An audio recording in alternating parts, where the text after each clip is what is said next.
even at this point, we were now facing another challenge. The challenge of having too many good ideas. Because now we have become successful. From having our first failure with the cash management company, now we succeeded. We had a company that went well. We had 20 full-time employees. We had 50 trainers. We had 10 or 15 clients that we were delivering to. But we had even more new ideas. So what happened at this point is that we continued to start up new companies. A lot of different companies that were working in very different fields. Here's some of them. The first one was Mejje, Meiggaard and Lange that you heard about. It didn't really work. We had a company doing software development in Excel that was called MacroPro, a company that was working with macros in Excel sheets.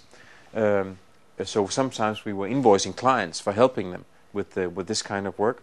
We had Edu, that was the employment agency for IT trainers. Then we started a completely different company when Christian, my partner, had gone to the US and realized that there was a big market coming up for CD-Rom and edutainment products. So our company started a new branch called EduGame, where we localized, that is imported, some of the first CD-ROM titles from the US market and translated them into Danish. So we had a business of actors actually translating sound files, translators transcribing text files and putting them all together in new software products, packing them and selling them at retail stores in the Danish market. A business that had nothing to do with the other business we had started previously. After having been doing that for a while, we started another company called Multimedia. This company was actually developing multimedia products on its own, not localizing products already developed. Producing for companies CD-ROM presentations to be used for marketing or to be used for internal education. One example is that we produced a CD-ROM solution for Maersk, who was going to train employees all over the world, and they wanted to move some of the training onto CD-ROM. We started also an education called Netsurfer School at the time where our local region called us up and said, you seem to be knowing something about the internet that is coming up. Can you make a school for unemployed people who are maybe trained in geography or history and have no job? Can you re-educate them into being workers in the new internet industry that is coming up? So we did that. We started also an internet company.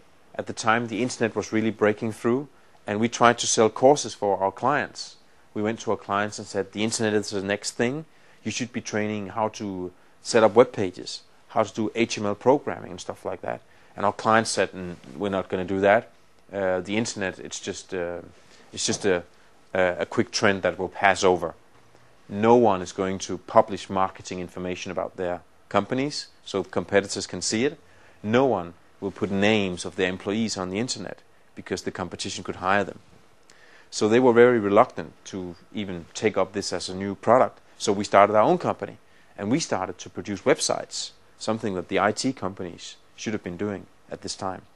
And that's how there was a whole new industry of web companies growing up, where the old IT companies, they should actually have been the ones who took on that market. But they never really did. Only many years later they started to acquire, to buy the young companies. Eventually we also started a company in the gaming industry called Pixeliers, where Christian, with his big ambition, realized that the future would be games, and we should produce something like the product Hitman that has been out and been very successful. He realized that many years before, and we started this company to see if we can also be a part of that. So we had at the same time, in a company that is only 2 or 3 years old, we had at least 7 or 10 different businesses going on at the same time. Businesses that were in the IT industry, but all of them were different. All of them had different clients, different business models, different names, but we had all the employees just working around trying to work for these different companies in a quite messy way. It happened because our first business was successful. We realized all these great opportunities, and we just wanted to see if we could do it and move on and start all these things at the same time. The big question now for us was, what should we do with all these ideas? What would be the next step? Should we drop some of them?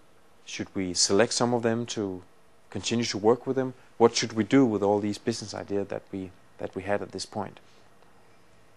And that's a question for you. You know, what would you do if you had in your little startup company all these different products and all these ideas? What should you continue? Should you focus? What would be the way to take things on from here?